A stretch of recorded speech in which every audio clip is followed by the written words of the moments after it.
शांती. आज आहे 16/12/23ची मुरली. महावाक्य आहे, गोड मुलांनो, अविनाशी सर्जनपासून काहीही लपवायचे नाही. अवज्ञा झाली तर माफी मागायची आहे, नाहीतर ओझे वाढत जाईल, निंदक बनाल. प्रश्न आहे, खऱ्या कमाईचा आधार काय आहे? उन्नतीमध्ये विघ्ने का पडतात? उत्तर आहे, खऱ्या कमाईचा आधार शिक्षण आहे. जर शिक्षण व्यवस्थित घेत नसतील तर खरी कमाई करू शकत नाहीत. उन्नतीमध्ये विघ्न तेव्हाच पडते जेव्हा संग चांगला नसतो. म्हटले देखील जाते, संग तारे कुसंग बोरे. संग खराब असेल तर शिकणार नाहीत, नापास होतील. संगच एकमेकांना रसातळाला घेऊन जातो. म्हणून संग दोषापासून तुम्हा मुलांना खूपच सावधगिरी बाळगायची आहे. गीत आहे, तू प्यार का सागर है. ओम शांती. बेहदच्या बाबांची महिमा मुले करतात. ही आहे भक्ती मार्गाची महिमा. तुम्ही सपूत मुले आता सन्मुख बाबांची महिमा करता. समजता बेहदचे बाबा येऊन आम्हाला ज्ञान देऊन स्वर्गाचे मालक बनवत आहेत, कारण ज्ञानाचे सागर तेच आहेत. गॉडमध्ये नॉलेज आहे, त्याला म्हटले जाते गॉडली नॉलेज. परमपिता परमात्मा नॉलेज देणारे आहेत. कोणाला? मुलांना. ज्याप्रमाणे तुमच्या मम्माचे गॉडेज ऑफ नॉलेज नाव ठेवले आहे, तर जेव्हा ती जगदंबा गॉडेज ऑफ नॉलेज आहे, तर तिच्या मुलांमध्ये सुद्धा तेच नॉलेज असेल. गॉडेज ऑफ नॉलेज सरस्वतीला गॉड नॉलेज देतात, परंतु कोणाद्वारे देतात या खूपच समजून घेण्यासारख्या गोष्टी आहेत. दुनिया जाणत नाही की जगत अंबा कोण आहे, ते तर मुलेच जाणतात. जगत अंबा तर एकच असेल, अनेक नावे दिलेली आहेत. मनुष्य तर हे जाणत नाहीत की ही प्रजापिता ब्रह्माची मुखवंशावळी सरस्वती आहे. तिला नॉलेज देणारे गॉड फादर आहेत. सृष्टीचक्र कसे फिरते हे ज्ञान गॉड फादर देतात. बाबांनी नॉलेज दिले मुलांना. सरस्वतीला कसे मिळाले? जरूर प्रजापिता ब्रह्माची मुखवंशावळी आहे. तर परमपिता परमात्मा जे ज्ञानाचे सागर आहेत, त्यांनी या मुखाद्वारे सरस्वतीला ज्ञान दिले असेल. तेच ज्ञान मग इतरांना देखील दिले असेल. गॉड फादर शिकवतात, तर जरूर गॉड फादरची मुले मास्टर गॉड झाले ना, म्हणून नाव ठेवले आहे गॉडेज ऑफ नॉलेज. मुले हे जाणतात की आपण आणि आपली मम्मा ज्ञानसागराद्वारे नॉलेज घेत आहोत. ज्यांना गीतेचे भगवान म्हटले जाते. भगवान तर एकच आहेत. कोणी देवता अथवा मनुष्य भगवान असू शकत नाही. आता गॉडेज ऑफ नॉलेज आहे, तर कोणते नॉलेज असेल? राजयोगाचे. या सहज राजयोगाच्या नॉलेजद्वारे गॉडेज ऑफ नॉलेज सरस्वतीच मग गॉडेज ऑफ लक्ष्मी बनते. गॉडेज ऑफ नॉलेजची महिमा आहे, तर जरूर मुलांची सुद्धा आहे. सर्वजण प्रजापित्याची संतान झाले, मम्माची संतान म्हणणार नाही. प्रजापिता ब्रह्माच्या मुखकमळाची ही संतान आहेत. तुम्ही सर्व ईश्वरीय संतान निश्चय करता. ईश्वर पिता म्हणतात, मी मुलांच्याच सन्मुख असतो, तीच मला जाणतात. तर जगत अंबा आहे गॉडेज ऑफ नॉलेज. हे सहज राजयोगाचे नॉलेज आहे, कोणत्या शास्त्रांचे नाही. गॉडने हिला अर्थात मम्माला नॉलेज दिले आणि ही गॉडेज म्हटली गेली. जगत अंबा तर माता झाली. मग दुसऱ्या जन्मामध्ये गॉडेज ऑफ वेल्थ लक्ष्मी बनते. जिच्याकडे मनुष्य भीक मागतात, तर सिद्ध झाले बाबांद्वारे जगत अंबेला राजयोगाचा वारसा मिळतो. तिला गॉडेज ऑफ नॉलेज म्हटले जाते. नॉलेज सोर्स ऑफ इन्कम आहे. ही आहे खरी कमाई, जी खऱ्या पित्याद्वारे होते. तुम्ही आता नंबरवार पुरुषार्थानुसार खरी कमाई करत आहात. जर शिकत नसतील तर त्यांची खरी कमाई होत नाही. संग चांगला नसेल तर शिकू शकणार नाहीत, उन्नती होणार नाही. संग तारे कुसंग बोरे अर्थात बुडवेल. संग खराब असेल, शिकले नाहीत तर नापास होऊन पाठीमागे बसून राहतील. टीचर जाणतो याचे कारण काय आहे? पित्याला माहीत नसते. हो, पिता इतके जरूर समजेल की अभ्यास कमी केला आहे, जरूर खराब संग आहे, ज्यामुळे नापास होतात. समजा आपसामध्ये प्रेम आहे, दोघेही शिकत नसतील तर एकमेकांना रसातळाला घेऊन जातील. बाबा समजतात की हे शिकत नाहीत, यांना वेगळे केले पाहिजे. शिक्षण नसलेल्या मनुष्याला अडाणी म्हटले जाते. शिकले तर शहाणे म्हणणार. भगवंताच्या मतावर चालत नसेल तर म्हटले जाईल हा सावत्र मुलगा आहे, परंतु ते अर्थाला जाणत नाहीत. तुम्ही जाणता, जर कोणी शिकत नाही तर मग पतित ते पतितच राहतात, नापास होऊन भागंती होतात. बाबा म्हणतात, हे रावण, तू माझ्या मुलांना सुद्धा खाऊन टाकतोस. किती शक्तिशाली आहेस. मुले सैतानाच्या मतावर चालू लागतात, श्रीमतावर चालत नाहीत. स्वतःशी प्रण केला पाहिजे. पावलोपावली मी बाबांच्या मतावर चालणार. जे श्रीमतावर चालत नाहीत त्यांना आसुरी मतवाले म्हणणार. बाबा समजून जातात, हा इतके उच्च पद प्राप्त करू शकणार नाही. कोणाला समजावून सांगू शकत नसेल तर म्हणणार रावणाच्या वश आहे. योग नाही ज्याने बुद्धी शुद्ध होईल. बुद्धीचा योग सुद्धा पाहिजे. ईश्वरीय मुलांचे वर्तन अतिशय रॉयल असले पाहिजे. जमते जाम अर्थात जन्म घेताच हुशार राजा तर कोणी असू शकत नाही. यासाठी बाबा म्हणतात, श्रीमतानुसार 5 विकार रूपी रावणावर विजय प्राप्त करायचा आहे. जर श्रीमतावर चालत नाहीत तर बाबा म्हणतात, हे आसुरी मतावर आहेत. मग त्यामध्ये कोणी 5% श्रीमतावर चालतात, कोणी 10% चालतात. तो देखील हिशोब आहे. तर जगत अंबा एकच आहे.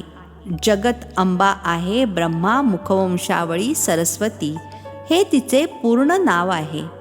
सरस्वतीलाच वीणा देतात. ही आहे गॉडेज ऑफ नॉलेज. जरूर त्यांची संतान देखील असतील. त्यांना सुद्धा तंबोरा असायला पाहिजे. पहा, झाडामध्येही सरस्वती बसली आहे. राजयोग शिकत आहे, मग ही जाऊन लक्ष्मी बनते, गॉडेज ऑफ वेल्थ. यामध्ये हेल्थ, वेल्थ, हॅपीनेस सर्व येते. हे तर परमपिता परमात्म्याशिवाय कोणीही देऊ शकत नाही. हेविनली गॉडफादर ते आहेत. आता पहा, मम्मा सेवा करत आहे. समजा कुठे मम्माला निमंत्रण आले तर पहिले मम्माच्या ऑक्युपेशनला जाणून घ्यावे. पहिले हे नॉलेज पाहिजे की या कोण आहेत. दुनिया तर जाणत नाही. म्हणतात श्रीकृष्णाने शिवी खाल्ली, परंतु असे तर होऊ शकत नाही. इम्पॉसिबल आहे. सर्वात जास्त अपशब्द खाणारे आहेत शिवबाबा. सेकंड नंबरमध्ये अपशब्द खाणारे आहेत ब्रह्मा. श्रीकृष्ण आणि ब्रह्मा, परंतु श्रीकृष्णाला शिवी देऊ शकत नाही. मनुष्यांना हे माहीत देखील नाही आहे की सरस्वती गॉड ऑफ नॉलेज भविष्यामध्ये राधा बनते. स्वयंवरानंतर लक्ष्मी बनते, गॉडेज ऑफ वेल्थ. त्यामध्ये हेल्थ, वेल्थ, हॅपी सर्व येते. तुम्हाला समजावून सांगण्याचा खूप नशा पाहिजे. मम्मा कोण आहे हे समजावून सांगावे लागेल ना. ही आहे सरस्वती, ब्रह्माची मुलगी मुखवंशावळी. भारतवासी काहीच जाणत नाहीत, नॉलेजच नाही. अंधश्रद्धा खूप आहे. भारतवासी खूप अंधश्रद्धेमध्ये आहेत. पूजा कोणाची करतात हे सुद्धा जाणत नाहीत. ख्रिश्चन आपल्या क्राइस्टला जाणतात. शीख लोक जाणतात की गुरु नानकाने शीख धर्म स्थापन केला. आपल्या धर्मस्थापकाला जाणतात. केवळ भारतवासी हिंदू जाणत नाहीत. अंधश्रद्धेने पूजा करत राहतात. ॲक्युपेशन विषयी काहीच माहिती नाही. कल्पाचा कालावधी मोठा केल्याने काहीच समजत नाहीत. इस्लामी, बौद्धी इत्यादी नंतर आलेले आहेत. त्यांच्यापूर्वी जरूर हे देवता असतील. त्यांचा देखील तितकाच कालावधी असेल. एवढ्या इतर सर्व धर्मांना अर्धा कल्प लागते, तर या एक धर्माला सुद्धा अर्धा कल्प द्यावा लागेल. लाखो वर्ष तर म्हणू शकत नाही. तुम्ही जगत अंबेच्या मंदिरामध्ये जाऊन जर का समजावून सांगाल की या गॉडेज ऑफ नॉलेजला हे ज्ञान कोणी दिले, असे तर म्हणणार नाही की श्रीकृष्णाने जगत अंबेला नॉलेज दिले. परंतु हे देखील तेच समजावून सांगू शकतील ज्यांची चांगली प्रॅक्टिस आहे. कोणाकोणाला तर खूप देह अभिमान आहे. कोणत्या न कोणत्या मित्र, संबंधी इत्यादींची आठवण येत राहते. बाबा म्हणतात, इतरांची आठवण कराल तर माझी आठवण विसरून जाल. तुम्ही गाता देखील, और संग तोड एक संग जोडेंगे. ते तर आता इथे बसले आहेत. बाबा, आम्ही तुमचे आहोत, तुमच्या मतावर चालणार. असे कोणते कर्म करणार नाही ज्यामुळे नाव बदनाम होईल. बरीच मुले अशी काही कामे करतात ज्यामुळे नाव बदनाम होते. जोपर्यंत कोणी समजत नाहीत तोपर्यंत शिव्या देत राहतात. नाव देखील प्रसिद्ध तर झाले आहे. अहो प्रभू, तुमची लीला गायली आहे ना. परंतु मुले समजू शकतात, इतर कोणीच जाणत नाहीत. बाबा म्हणतात, मुलांनो, मी तर निष्काम सेवा करतो. अपकारींवर सुद्धा उपकार करतो. भारताला सोन्याची चिडिया बनवतो. नंबर 1 उपकार करणारा आहे. परंतु मनुष्य मला सर्वव्यापी म्हणून खूप शिव्या देतात. मी तर तुम्हा मुलांना नॉलेज देतो. तर या ज्ञान यज्ञामध्ये आसुरी संप्रदायाची विघ्ने खूप पडतात. बाबा तर समजावून सांगतात, परंतु जी मुले चांगल्या रीतीने समजत नाहीत त्यामुळेच कचरा पडतो, निंदा केली जाते. बरीच मुले तर खूप चांगली सेवा करतात आणि बरेच जण डिससर्व्हिस सुद्धा करतात. एकीकडे कितीतरी जण कन्स्ट्रक्शन करतात, तर एकीकडे मग डिस्ट्रक्शन सुद्धा करतात, कारण ज्ञान नाही. ही सूर्यवंशी चंद्रवंशी राजधानी स्थापन होत आहे. जे पूर्ण रीतीने समजत नाहीत त्यांना समजावून सांगायचे आहे. दया तर येते ना. बाबांचे बनून मग वारसा घेतला नाही तर मग त्याचा उपयोगच काय. बाबा मिळाले तर पूर्ण पुरुषार्थ करून वारसा घ्यायला पाहिजे. श्रीमतावर चालले पाहिजे. असे कृत्य करायचे नाही ज्यामुळे बाबांची निंदा होईल. बाबा जाणतात, काम क्रोध हे महाशत्रू आहेत. हे नाकाला कानाला पकडत राहतात. हे तर होणार, त्याच्याही पलीकडे जायचे आहे. कोणी तर नावारूपामध्ये फसतात. सर्वच मुले एकसारखी तर असत नाहीत. बाबा तरीसुद्धा सावध करतात, खबरदार रहा. अशी बेजबाबदार कृत्ये करून जर निंदा कराल तर पद भ्रष्ट होईल. रुस्तम सोबत अर्थात बलवानासोबत मायासुद्धा बलवान होऊन लढते. बाबांची आठवण करता करता मायेचे तुफान कुठच्या कुठे घेऊन जाते. मुले काही खरे सांगत नाहीत, सल्ला देखील घेत नाहीत. अविनाशी सर्जनपासून काहीही लपवायचे नाही. जर सांगत नाहीत तर आणखीनच खराब होतात.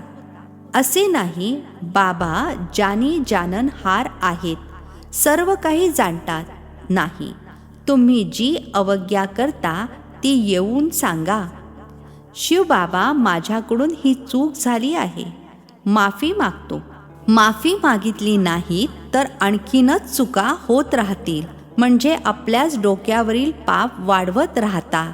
बाबा तर समजावून सांगतात, कल्पांतरासाठी आपल्या पदाला भ्रष्ट करू नका. जर आता उच्चपद बनवले नाहीत तर कल्पांतर असे हाल होतील. हे नॉलेज आहे. बाबा जाणतात, कल्पापूर्वी प्रमाणे राजाई स्थापन होत आहे. बाप दादा जास्त समजू शकतात.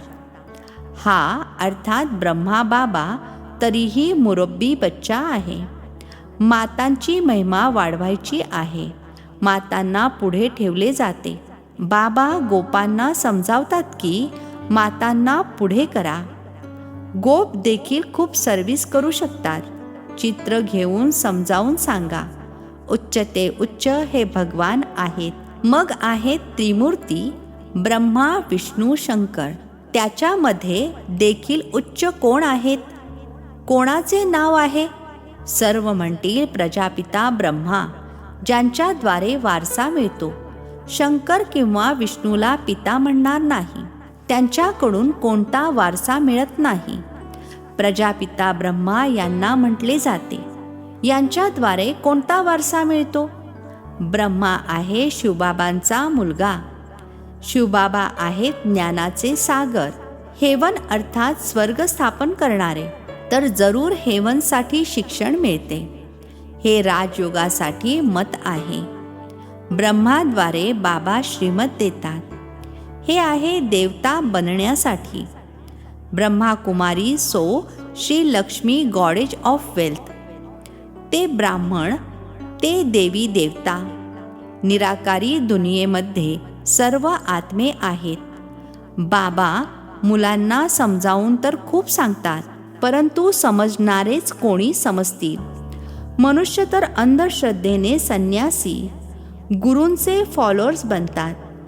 त्यांच्याकडून काय मिळणार हे सुद्धा जाणत नाहीत. टीचर तर तरीही जाणतात की पदवी प्राप्त करतील. बाकी ज्यांचे फॉलोअर्स बनतात त्यांच्याद्वारे काय प्राप्ती आहे? काहीच जाणत नाहीत. ही आहे अंधश्रद्धा. फॉलोअर्स तर नाहीच आहेत, ना ते बनवत आणि ना तुम्ही त्यांच्याप्रमाणे बनता. एम ऑब्जेक्ट काय आहे? काहीच जाणत नाहीत. अच्छा, गोड गोड खूप खूप वर्षांनंतर भेटलेल्या मुलांप्रती मात पिता बापदादांची प्रेमपूर्वक आठवण आणि सुप्रभात. आत्मिक पित्याचा आत्मिक मुलांना नमस्ते. आम्हा आत्मिक मुलांचाही आत्मिक पित्याला नमस्ते. धारणेसाठी मुख्य सारांश आहे. पहिला पॉइंट आहे, संग दोषापासून नेहमी दूर राहायचे आहे. खरे शिक्षण शिकून खऱ्या कमाईचा स्टॉक जमा करायचा आहे. दुसरा पॉइंट आहे, पावलोपावली बाबांच्या श्रीमतावर चालणार ही स्वतःशी प्रतिज्ञा करायची आहे. आजचे वरदान आहे, सर्व तक्रारींच्या फायली बंद करून फाईन बनणारे कर्मयोगी भव. सर्व तक्रारींच्या फायली बंद करून फाईन बनणारे कर्मयोगी भव. स्पष्टीकरण आहे, ज्याप्रमाणे आत्मा आणि शरीर कंबाईंड आहे तर जीवन आहे, तसेच कर्म आणि योग कंबाईंड असावा.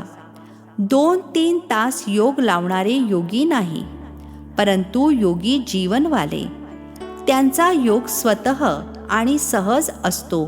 त्यांचा योग तुटतच नाही, ज्यासाठी मेहनत करावी लागेल. त्यांना कोणतीही तक्रार करण्याची आवश्यकता नाही.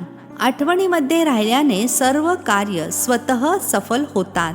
फाईन बनणाऱ्याच्या सर्व फाईल्स नष्ट होतात, कारण योगी जीवन सर्व प्राप्तींचे जीवन आहे. स्लोगन आहे, क्षणोक्षणी करावनहार बाबांची आठवण राहील तर निरंतर योगी बनाल. क्षणोक्षणी करावनहार बाबांची आठवण राहील तर निरंतर योगी बनाल.